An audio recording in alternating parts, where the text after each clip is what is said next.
नमस्कार मित्रांनो, जर तुम्ही नोकरदार असाल किंवा EPS 95चं पेन्शन धारक असाल तर ही बातमी तुमच्यासाठी अत्यंत महत्त्वाची आहे. EPFO पेन्शनबाबत सध्या अनेक मोठे बदल घडत आहेत. डिजिटल सुविधांपासून ते हायर पेन्शनच्या अर्जांपर्यंत सर्व प्रक्रियांना वेग आलाय.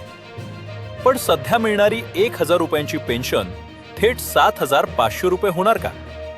याच्या सर्वात मोठ्या अपडेटबाबत आपण व्हिडिओच्या शेवटी पाहणार आहोत. त्यामुळे व्हिडिओ शेवटपर्यंत नक्की पहा. पहिली महत्त्वाची अपडेट आहे हायर पेन्शनबाबत. सर्वोच्च न्यायालयाच्या निर्णयानंतर हजारो कर्मचाऱ्यांनी वास्तविक पगारावर आधारित पेन्शनसाठी अर्ज केले होते. सध्या EPFO कडून या सर्व अर्जांची छाननी अंतिम टप्प्यात सुरू आहे. पात्र ठरलेल्या कर्मचाऱ्यांना EPFO कडून डिमांड लेटर्स पाठवले जातात, ज्यामध्ये जमा करावयाच्या फरकाची रक्कम दिली जाते. त्यामुळे तुमचे युनिफाईड पोर्टल नियमितपणे चेक करत राहा. दुसरी अपडेट डिजिटल सुविधांबाबत आहे. आता पेन्शनधारकांना उमंग ॲपद्वारे PPO डिटेल्स मिळवणे अधिक सोपे झाले.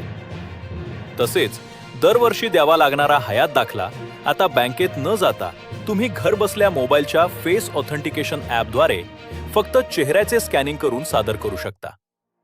आता वळूया सर्वात महत्त्वाच्या मुद्द्याकडे. किमान पेन्शन 7500 रुपये कधी होणार? सध्या मिळणारी 1000 रुपये पेन्शन वाढवून ती 7500 रुपये प्लस महागाई भत्ता करण्यात यावी, अशी जोरदार मागणी पेन्शन संघटनांकडून केली जाते. यावर कामगार मंत्रालयात अनेक बैठका पार पडल्या आहेत, परंतु केंद्र सरकारकडून अद्याप कोणताही अंतिम अधिकृत निर्णय झालेला नाही. तुम्हाला काय वाटते? EPS 95ची किमान पेन्शन 7500 रुपये झालीच पाहिजे का? तुमची प्रतिक्रिया कमेंटमध्ये नक्की सांगा. माहिती आवडली असेल तर लाईक, शेअर आणि चॅनलला सबस्क्राईब करायला विसरू नका. धन्यवाद.